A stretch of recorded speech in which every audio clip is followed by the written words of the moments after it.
Right. We continue with Predator. The Bantam novels. That's right. I wanted to read the last two Bantam novels before I jumped into the next omnibus. So we're on book two of the complete Predator omnibus that Titan Books came out with, called Cold War by Nathan Archer. This is an adaptation of the Mark Virden comic from back in the day.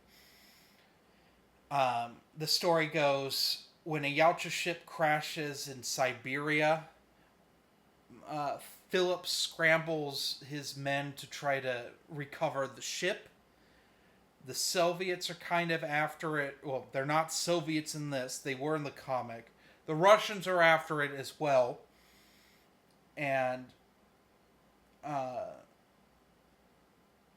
John Schaefer is thrust in the middle of it because he can speak Russian. And it's up to Rash to kind of rescue him. But Rash is barely in this. So, again, Schaefer. Schaefer and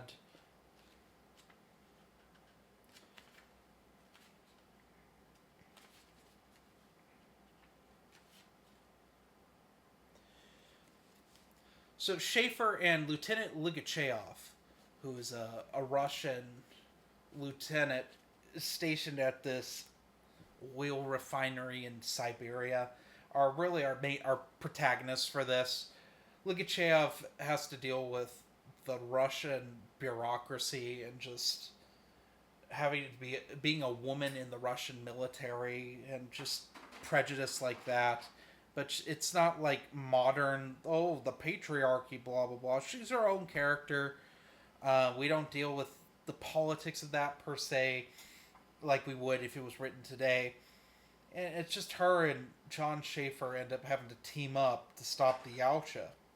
And the Yautja, unlike in Concrete Jungle, where they were intentionally in New York, it's a freak accident that causes them to crash in Siberia. And it's just nice to see the Predator, the Yautjas in the cold, and how they interact with it, and just the Russians and Americans possibly, are they going to go to war to get this ship? Um, it's a good story. I liked it. I liked it a lot more than I liked the comic. The comic suffers from it being a Cold War story. Um, when the Soviet Union had just fallen, it was just badly timed when it came out. So this setting it in the mid '90s makes more sense. Um, and it adds different political angles to it because of that. And I think it's better than the comic, and I thought the comic was pretty good. So, what would I give this? I'd probably give it a 4.5 out of 5. I liked it more than Concrete Jungle. Um, but, it's still like, I'd still read the comic as well. Uh, I think it's just a hair superior than the comic. So, anyway, join me next time we review Predator with the final Bantam novel, Big Game. So, anyway, have a nice day.